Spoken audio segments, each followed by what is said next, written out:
hamdan katsiran tayyiban mubarakan fihi kama yuhibbu rabbuna wa yarda wa ashhadu an la ilaha illallah wahdahu la syarikalah wa ashhadu anna muhammadan abduhu wa rasuluhu sallallahu alaihi wa ala alihi wa ashabihi ajma'in, amma ba'd.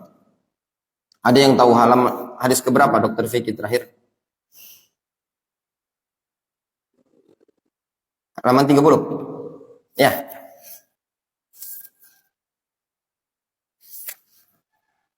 Anak-anak takhusus tolong printlah buku ini ya. Antum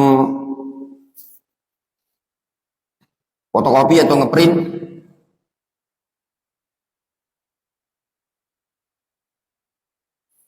Qala al-muallif alfadhul adzan wa ma yaquluhu man sami'ahu.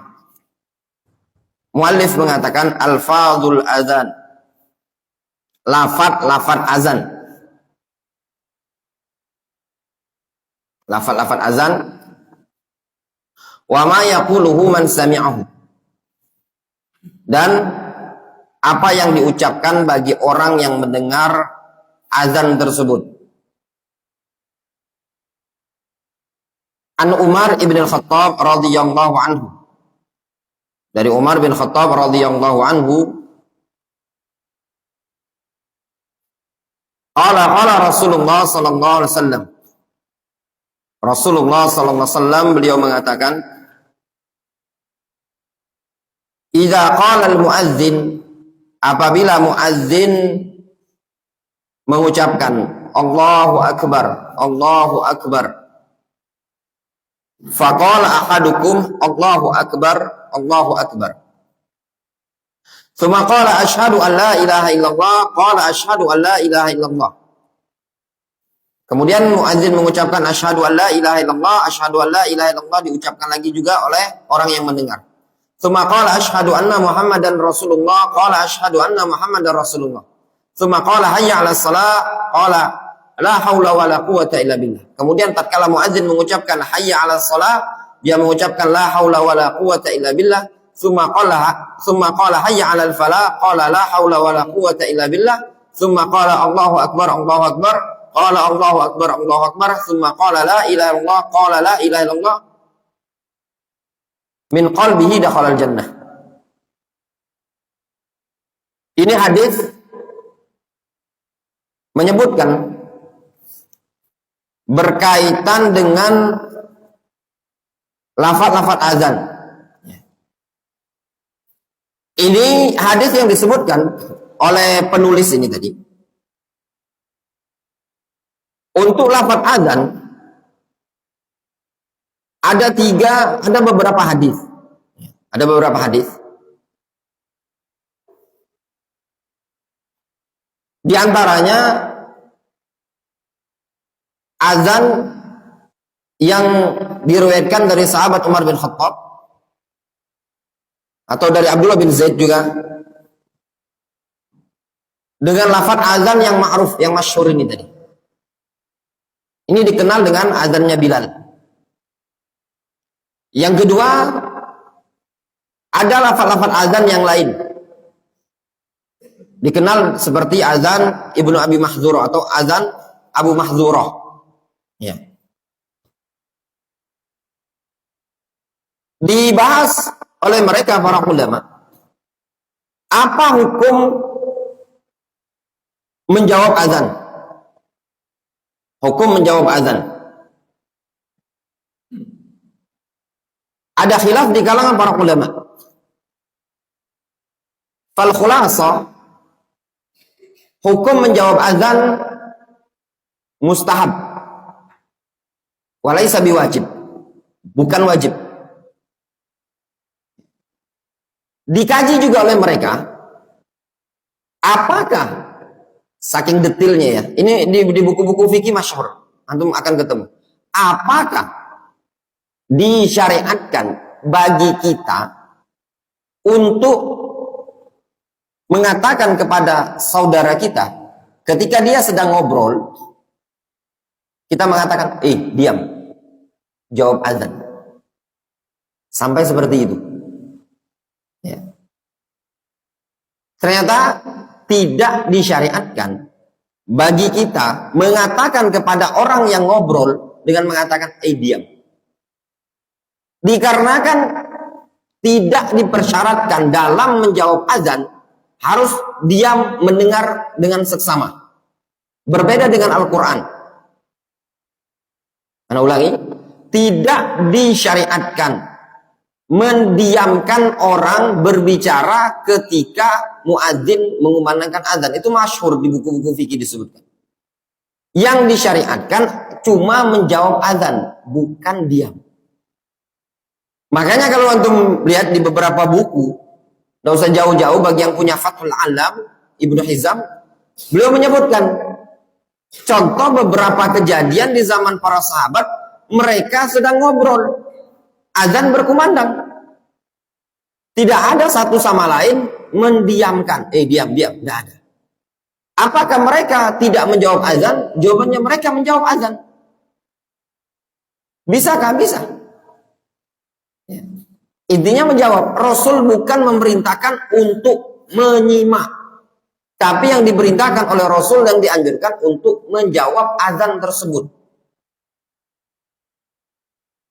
Walaupun yang afdol, sekarang pembahasan yang afdol. Walaupun yang afdol, seseorang ketika azan berkumandang supaya fokus, maka hendaknya dia diam. Yang kita sebutkan tadi, perintah mendiamkan orang. Itu tidak ada dalil. Yang ada dalilnya menjawab azan. Kalau antum mau suruh orang, bukan suruh diam, tapi suruh apa?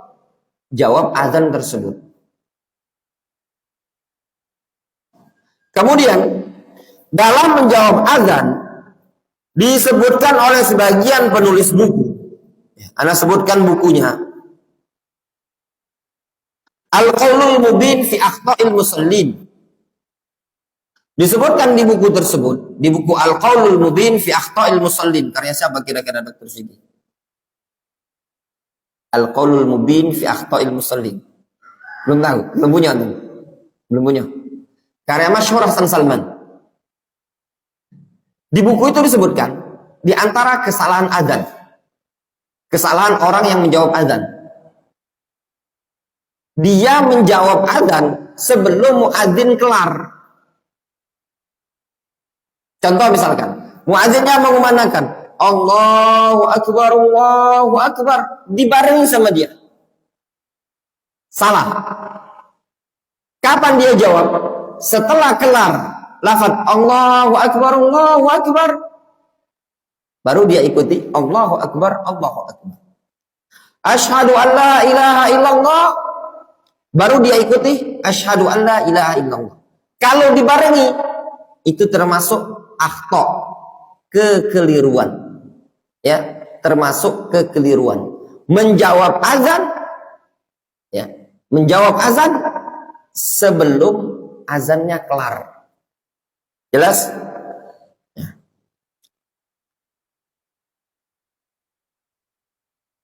Kemudian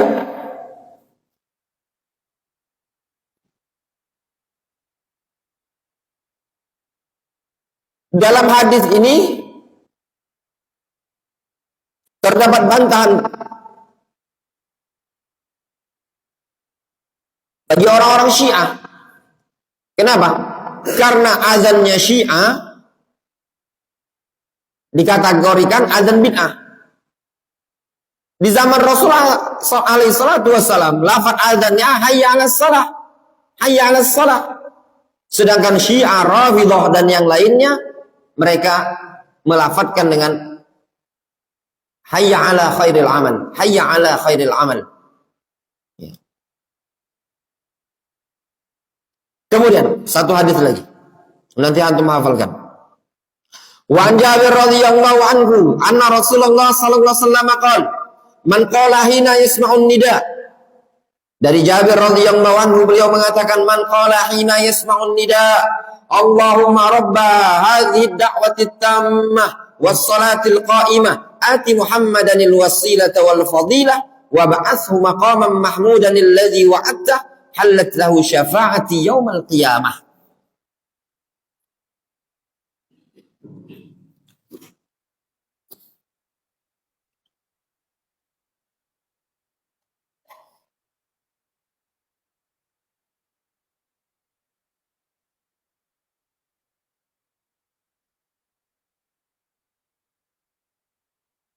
Di Jabir radhiyallahu anhu beliau mengatakan,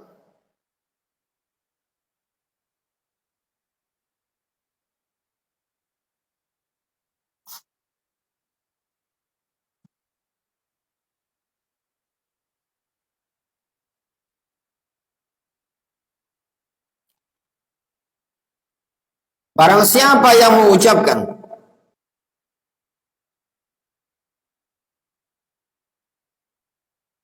ketika mendengar kumandang azan, Allahumma, ya Allah, Rabb hadhihi da'wati tammah, ya Allah, Rabb seruan yang sempurna ini, wassalatil qa'imah, Rabb salat yang telah ditegakkan, ati Muhammadanil wasilata wal fadilah, berikanlah kepada Nabi Muhammad SAW al-wasilah. Berikanlah kepada Nabi Muhammad SAW al-wasilah wal fadilah,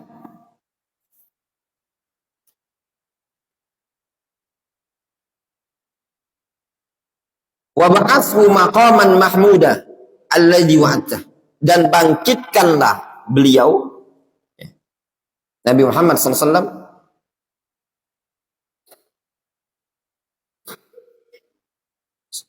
pada maqam mahmud yang telah kau janjikan. Kata Rasul, siapa yang memintakan seperti itu, ya, halat lahu syafa'ati yaumal qiyamah, maka halal bagi dia berhak untuk mendapatkan syafaatku pada hari kiamat.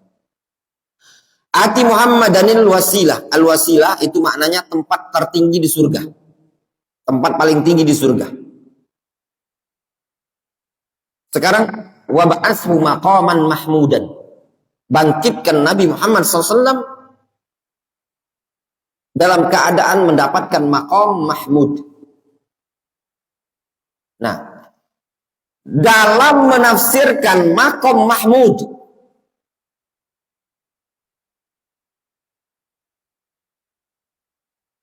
ada sekian tafsir di kalangan para ulama. Ada sekian tafsir, sekian makna. Kalau tidak salah, lebih kurang ada 10 tafsir dalam menafsirkan maqam mahmud. Ada buku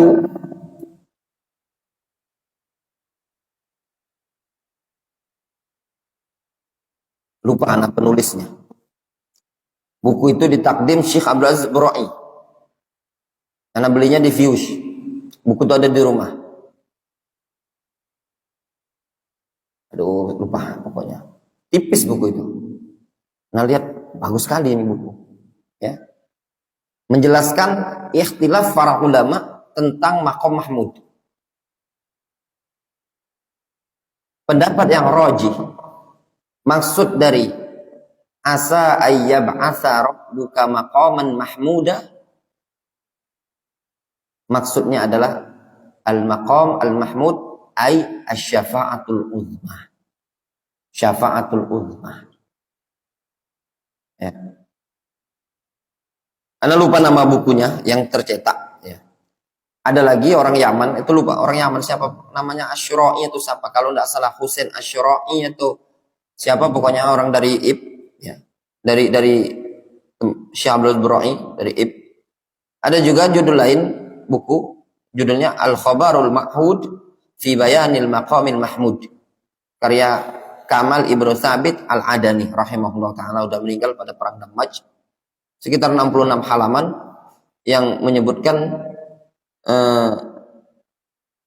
makna dari Al-Maqam Al-Mahmud. Itu maksud dari Maqam Al-Mahmud. Wallahu ta'ala ya. Ya, anak-anak tolong dihafalkan, ya. Aturan ini darasnya pagi. Setelah sholat subuh, paling 15 menit, jam 6 kurang seperempat, selesai, kemudian mau dilanjutkan daras al-usul sunnah. Ya. Yang belum punya kitabnya, segera mungkin bisa difotokopi atau yang lainnya. Ya. Di print. Kalau udah ada duit, fotokopi sedikit-sedikit. Naktafi bihadzal qadar.